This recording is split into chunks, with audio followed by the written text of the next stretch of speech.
The engine goes as follows. First, you bring out Comfey and get into the active spot. Then use his ability to take the top 2 cards of your deck and add one to your hand and the other into the lost zone. Then you play a ton of switch cards to move other copies of Comfey into the active spot to use their abilities again and again, fueling this movement with the effect to add more cards to your hand. Repeat until you run out of switch cards, and there you have it, a setup lost zone to power up all your Pokemon who synergize with having specific amounts of cards in the new zone. Now, the ratios for this engine are as many Comfeys as you can fit into your deck, Colress's experiment at full copies to fuel the lost zone even further, then up to 18 switch cards, like Switch, Switch Cart, Escape Rope, Cross Switcher, Air Balloon, and Scoop Up Net.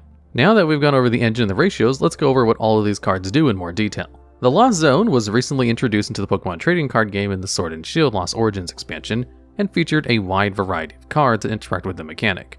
Many of these cards require that a certain number of your other cards are in the Lost Zone before they gain their unique effects, or before they can even be played at all. In this video, we'll be covering the primary engine these decks use to facilitate the game plans while getting cards in the Lost Zone in the process. Comfey is a basic Psychic-type Pokemon with 70 HP, 1 retreat cost, and the ability Flower Selecting. Once during your turn, while Comfey is in the active spot, you can look at the top 2 cards of your deck and put one into your hand and the other into the Lost Zone. This simple effect allows you to dig deeper into your deck while adding cards to both your hand and the Lost Zone at the same time. Because Flower Selecting doesn't specify that your other Comfeys can't use their Flower Selecting abilities, this ability can be used multiple times by getting other Comfeys into the active spot. The item card Switch, Switch Card, Escape Rope, Cross Switcher, and the tool card Air Balloon, decreasing Comfey's retreat cost to 0, can all be used for this purpose. The most powerful pseudo-switching card, Scoop Up Net, can be used to allow multiple uses of the same Comfey card's ability in one turn. Scoop Up Net is an item card that allows you to put one of your Pokemon that isn't a Pokemon V or Pokemon GX into your hand, discarding all attached cards. When a Comfey that has already used Flower Selecting leaves play and enters your hand, it becomes a completely new Pokemon when it's put onto the bench again, meaning you can use its Flower Selecting ability an additional time. By using many Flower Selecting abilities in a single turn, you're able to dig through your deck quickly while also thinning it of resources you don't need by putting them into the Lost Zone. The second primary card in the engine, Colress's Experiment, is a supporter card that allows you to look at the top 5 cards of your deck, choose 3 of them to add to your hand, and put the remaining 2 into the Lost Zone. Seeing 5 cards deeper into your deck at the cost of only keeping 3 is a very solid value from a supporter card on its own. It's a powerful enough effect to see playing decks that don't otherwise benefit from adding cards to the Lost Zone, such as Arceus V-Star paired with Goodra V-Star, that just enjoys being able to set up large hands through the use of repeated Colress's Experiments and other similar draw supporters. It also has a very similar effect to Sage's Training, a supporter card which saw play during the Heart Gold Soul Silver era in 2011. Sage's Training allows you to look at the top 5 cards of your deck, choose 2 to add to your hand, and discard the remaining 3. Sage's Training was really good at finding the combination of Stage 2 Pokemon and Rare Candy to evolve them, so it's likely Colress's Experiment will see the same use once Stage 2s come back into prominence with Scarlet and Violet's evolution-based EX mechanics. While that use case doesn't take advantage of putting cards in the Lost Zone, combining Colress's Experiment with Comfey allows many unique Lost Zone-based decks the opportunity to see competitive success. After loading up the Lost Zone with 4 cards, Lost Zone-based decks often pivot into Cramorant with their Lost Provisions ability. Lost Provisions allows Cramorant to ignore all energy in its attack costs when there's 4 or more cards in the Lost Zone. Its Split Innocently attack can then be used to deal 110 damage for 0 energy, 2-hit KOing common Pokemon like Giratina V or Arceus V, resulting in even prize trading. Sableye is often another attacker found in decks based around the Lost Zone engine thanks to its Lost Mine. For 1 Psychic Energy, Lost Mine can only be used if there are 10 or more cards in the Lost Zone. It will allow you to place 12 damage counters on your opponent's Pokemon in any way you like. Because Sableye is not restricted to attacking your opponent's active Pokemon, it's a great way to avoid requiring the use of gusting cards like a pair of Cross Switchers, or using your 1 supporter per turn on boss's order to bring up a damaged Pokemon after your opponent has retreated to the bench in order to finish it off. Normally, damage to the bench would be prevented with Manaphy from the Brilliant Stars expansion through its ability, Wave Veil, which prevents all damage done to your bench Pokemon by attacks from your opponent's Pokemon. However, placing damage counters, what Sableye does, is not considered direct damage, so it's able to bypass this effect and knock out damaged bench Pokemon, as well as Pokemon on the field with less than 120 HP. Common examples include the aforementioned Manaphy, Sobble, Drizzile, Bidoof, Barbaro, Galarian Zigzagoon, and even opposing Sableye, Comfey, and Cramorants. Lost Mine is such a powerful attack that it's influenced deck building decisions of top players as well. Another popular engine in the Pokemon TCG consists of Drizzile and Inteleon, both of which have the ability Shady Dealings. When you play Drizzile from your hand to evolve one of your Pokemon, you can search your deck for a trainer card and put it into your hand. When you evolve Inteleon, you get the same effect except you can search for 2 trainer cards instead of just 1. This engine prefers to play the Rapid Strike Sobble to evolve into Drizzile because it has the situational useful attack Keep Calling. For 1 colorless energy, you may search your deck for up to 3 basic Rapid Strike Pokemon, often just 3 other copies of Sobble, and put them onto your bench. But with the threat of Sableye looming, players have shifted to using this Sobble with inferior attacks simply because it has 10 more HP, so that Sableye's Lost Mine can't KO 2 Sobbles at once with its Lost Mine attack. Often, Camarant and Sableye are used in the early to mid-game to target weak Pokemon, and soften up larger threats into a harder hitter like Radiant Charizard can come into the game to win. Radiant Charizard has the ability Excited Heat, where this Pokemon's attacks cost 1 colorless energy less for each prize your opponent has taken.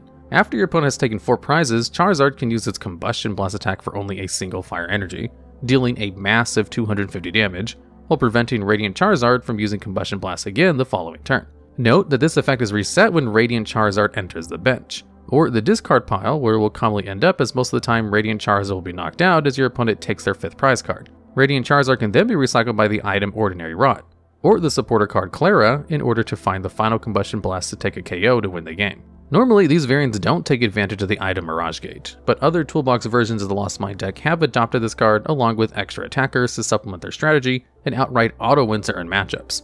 Mirage Gate is an item card that can only be used if you have 7 or more cards in the Lost Zone, but if you do, you can search your deck for up to 2 basic energy cards of different types, then attach them to your Pokemon any way you like. While this may sound like a hefty setup, it's rather easy to accomplish with Comfey, Scoop Up Net, a few switching cards, and Colress's Experiment, making it a safe and effective line of play.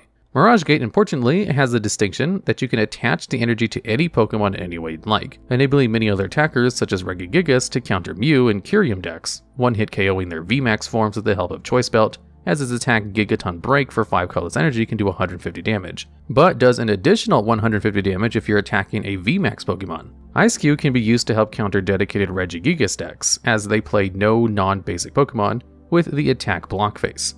For 1 water and 2 colorless energy, Block Face deals 70 damage and prevents all damage done to SQ by attacks from basic Pokemon. Another great generically powerful card that wouldn't see play without Mirage Gate is Lost Origin Snorlax.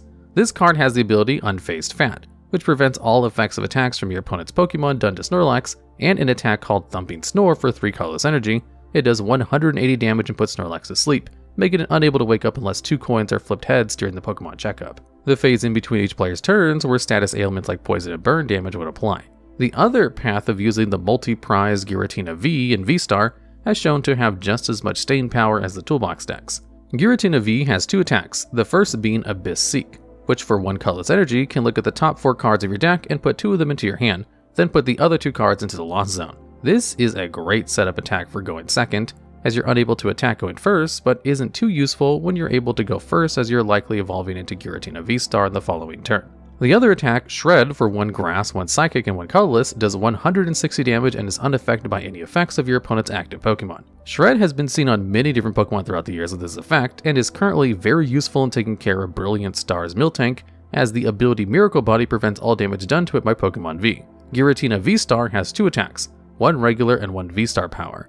The first, Lost Impact, for 1 Grass, 1 Psychic, and 1 Colorless, does 280 damage, but you must put 2 energy attached to your Pokemon in the Lost Zone. Notably, this doesn't say energy cards, so you're able to detach any special energy card that counts as 2 units of energy, such as Double Turbo Energy in Arceus and Giratina decks, which bypasses the Lost Zone engine and instead uses Arceus V's Trinity Charge or Arceus V-Star's Trinity Nova attack to attach Grass and Psychic energy from the deck, then use Double Turbo Energy to pay the cost of Lost Impact. The second attack, the V-Star Power Star Requiem, for 1 Grass and 1 Psychic energy, could be used if there are 10 or more cards in the Lost Zone, but can knock out your opponent's active Pokemon immediately. While most Pokemon will be KO'd by Lost Impact's massive 280 damage, Star Requiem can be used late game to pick up important KOs against decks that play Pokemon with HP stats higher than 280, namely Mew VMAX with 310 and Duraludon VMAX with 330. The former is simple enough, take the KO and 3 prize cards along with it, but Duraludon, you're able to bypass its Skyscraper ability, which normally prevents all damage done to Duraludon VMAX by attacks with your opponent's active Pokemon